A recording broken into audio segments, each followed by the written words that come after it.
안녕하세요, 조널마킹입니다. 오늘은 EPL 3라운드 맨체스터 시티와 아스날의 경기를 분석해보도록 하겠습니다. 맨시티는 2경기 연속 같은 선발 라인업을 들고 나왔는데요. 제수스, 토레스, 그릴리시가 슬리터보드 출전했고, 중원에는 긴도안, 로드리, 베르나르도 실바가 호흡을 맞췄습니다. 백포에는 칸셀루, 라포르테, 디아스, 워커가 출전했고, 골문은 에데르송이 지켰습니다. 반면 아스날은 라인업에 많은 변화를 주었습니다. 아스날은 5-4-1 포메이션을 들고 나왔는데요. 최전방에 오바메양이 선발로 출전했고, 스미슬로우, 자카, 웨데고르, 사카가 중원을 형성했습니다. 백5에는 티어니, 콜라시나츠, 홀딩, 체인버스, 소아레스가 출전했고, 골문은 레노가 지켰습니다. 경기는 맨시티의 대승이었습니다. 전반 7분 만에 긴도안이 선제골을 터뜨렸고, 5분 만에 토레스가 추가골을 터뜨리면서 12분 만에 2대0으로 앞서간 맨시티입니다. 엎친 데 덮친 격으로 아스날은 자카가 전반 35분 만에 레드카드를 받으면서 패배가 확실시 됐는데요. 전반 막판 제스스가 팀의 세 번째 득점을 터뜨렸고, 맨시티가 후반전에도 2골을 더 득점하면서 아스날을 상대로 5대0 대승을 거뒀습니다. 자카가 전반 35분 만에 퇴장을 당하면서 전술을 분석하는 것이 무의미해졌지만, 퇴장 당하기 전 전반 35분까지의 전술을 분석해보자면 아스날은 일단 라인업에 변화를 주었는데요. 백5에 가까운 라인업과 중앙 미드필더를 자카 혼자 기용하는 파격적인 라인업이었습니다. 하지만 아르테타의 파격적인 라인업은 실패로 돌아갔고, 지난 경기에서 보였던 문제점들이 하나도 개선되지 못한 모습을 보였습니다. 아스날은 전방 압박에 의한 선수들 간의 간격 문제가 이번에도 드러났습니다. 공격 시에 사카가 전진해 오바메양과 투톱을 형성하고, 윙백들이 높게 전진한 3-1-4-2의 형태를 띄웠는데요. 압박 시에는 중원에 위치한 4명의 선수와 오바메양까지 5명의 선수가 강한 전방 압박을 가했는데 맨시티를 괴롭히는데 성공하는 듯 보였습니다. 하지만 이번에도 역시 전방 압박 시 선수들 간의 간격이 많이 벌어져 있는 모습을 보였고, 결국 수비진과 벌어진 간격 사이로 맨시티 선수들이 공을 쉽게 받으면서 공격을 전개해 나갔습니다. 두 번째 문제점은 맨시티 선수들이 킥을 찰 때 방해가 전혀 없었다는 것입니다.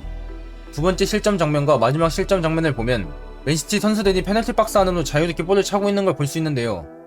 아스날 수비진들이 전부 뒤로 물러나 있고, 킥을 차는 맨시티 선수에게는 전혀 압박이 가해지지 않고 있습니다.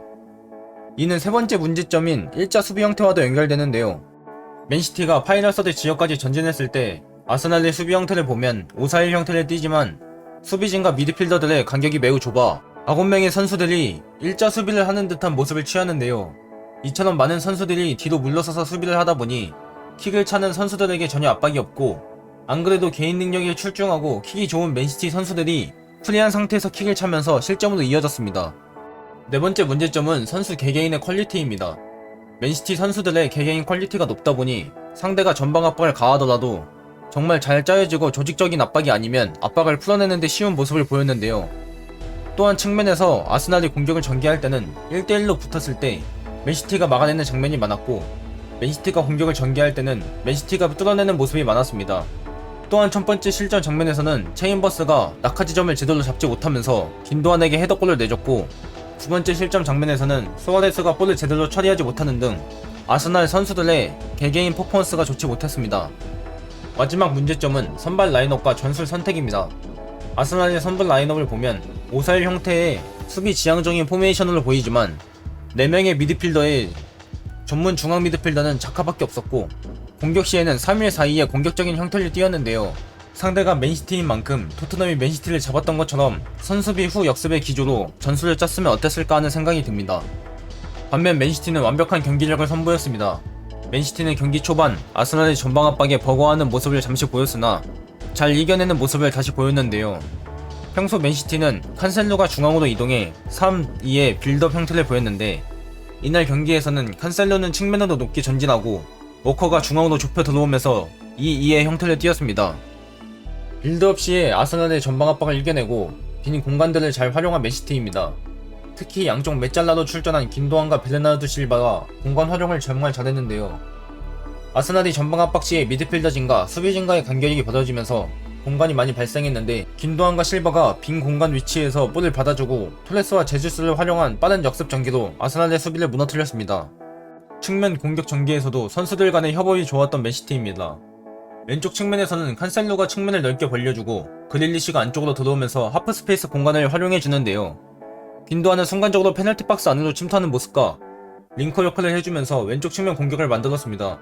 오른쪽 측면에서는 실바, 제주스 간의 협업이 좋았고 때때로 워커도 공격에 가담했는데요. 제주스가 측면을 넓게 벌려서 수비수를 이끌어내고 빈 공간으로 실바가 침투하는 장면이 많았습니다. 실제로 첫 번째 득점 장면에서도 제주스와 실바가 오른쪽 측면을 흔들면서 득점을 만들어냈습니다. 맨시티는 톨레스와 제주스의 활약이 주요했습니다. 톨레스는 그간 제로톱으로 출전했을 때 좋지 못한 경기력으로 비판을 많이 받았었는데 아스날을 상대로 멀티골을 터뜨리며 좋은 경기력을 보였습니다. 또한 제주스는 지난 노리시전에 이어 오른쪽 윙포워드로 출전했는데요. 오른쪽 윙포워드로 출전해 전술적인 역할과 개인 퍼포먼스까지 좋은 모습을 보이며 두 선수 모두 아스날전 승리의 1등 공신이었습니다. 맨시티는 커뮤니티 실드와 1라운드 토트넘전에 패배하면서 시즌 초반 분위기가 다운되면서 불안한 모습을 보였었는데 노리치와 아스날전 모두 5대0 대승을 거두면서 분위기를 띄우는 데 성공했습니다. 반면 아스날은 지난 첼시전 패배로 리그 개막 후 무득점 2연패는 구단 역사상 처음 있는 일이었는데 맨시티와의 경기에서도 무득점 패배를 기록하면서 안 좋은 기록을 또 한 번 이어나가게 되었습니다. A매치 기간 이후 아스날이 노리치전을 기점으로 반등에 성공할 수 있을지 지켜보며 오늘 영상도 봐주셔서 감사합니다.